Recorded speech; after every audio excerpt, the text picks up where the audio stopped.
இந்த ராணி நிறைய பிளான் பண்ணி தான் அந்த நாட்டுக்கு மகாராணியாக ஆனாங்க. ஆனால் அரண்மனையில் நடந்த ஒரு சூழ்ச்சியால் இளவரசனே அவளை சூசைட் பண்ணிக்க தூண்டுவான்னு அவள் எதிர்பார்க்கவே இல்லை. சாகிற நேரத்தில் கூட தன்னோட பேட் லைஃப்பை நினச்சி ரொம்ப ஃபீல் பண்ணுறான்.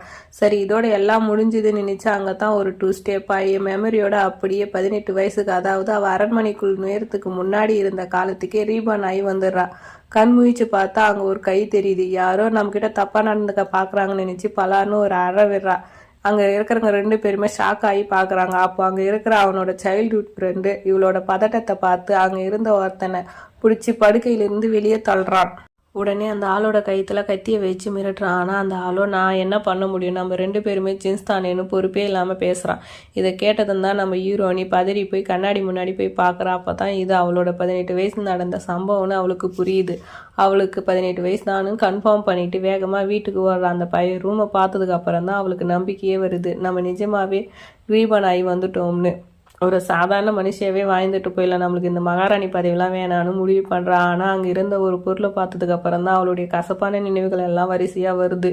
இவ ஆக்சுவலாக ஒரு அதிகாரியோட மூத்த பொண்ணு. அவள் அப்பாவோட வைஃபுங்களுக்குள்ளே நடந்த சண்டையால் இவள் சின்ன வயசுலேருந்தே கிராமத்தில் ஒரு வேலைக்காரிக்கிட்ட தான் வளர்றா. அந்த வேலைக்காரி டெத்தான பிறகு தான் இவளை மறுபடியும் வீட்டுக்கே கூட்டிகிட்டு வராங்க. அந்த குடும்ப தலைவி அழுதுகிட்டே இவன் கையை பிடிச்சி நான் தான் உங்கள் அம்மானு சொல்கிறா. ஆனால் அடுத்த நிமிஷமே அங்கே இருக்கிறவளை அக்கானு கூப்பிடுன்னு சொல்கிறாங்க. தன்னோட இடத்துல இருந்துக்கிட்டு இத்தனை வருஷமாக சகபோகங்களை அனுபவிச்சு அவளை பார்த்ததும் இவளுக்கு செம கோபம் வருது. உண்மையை ஊருக்கு சொல்லுங்க, நான் தான் உங்கள் மூத்த பொண்ணுன்னு. வெறும் வேலைக்காரிக்கு பிறந்தவ தான் அவனும் சொல்லுங்கன்னு சண்டை போடுறான். ஆனால் குடும்பமானம் போயிடுன்னு பயந்த அவங்க ஒரு பொய்யை சொல்லி இவளை 2வது மகன்னு ஆக்கிட்டாங்க. அன்னையிலிருந்து 2 பேருக்குமே எதிரிங்களா ஆயிட்டாங்க. ஒவ்வொரு முறையும் அவங்க 2 பேரும் மீட் பண்ணிக்கும் போது ஒருத்தர் கொலவெறியோட பார்த்துக்கிறாங்க. ஆனால் இந்த தடவை நம்ம ஹீரோனி ஒரு முடிவோடு இருக்கா. அந்த அம்மாவுக்கும் இவளுக்கும் நடுவில் ஒரு பெரிய இடைவெளி இருக்குன்னு அவள் புரியுது. விதிப்படி சில விஷயங்கள் நம்மளுக்கு கிடைக்காதுன்னா அதை தேடி போய் பிரயோஜனம் இல்லை. இனிமேல் எதையும் கட்டாயப்படுத்தக்கூடாதுன்னு அவள் தெளிவாக இருக்கா.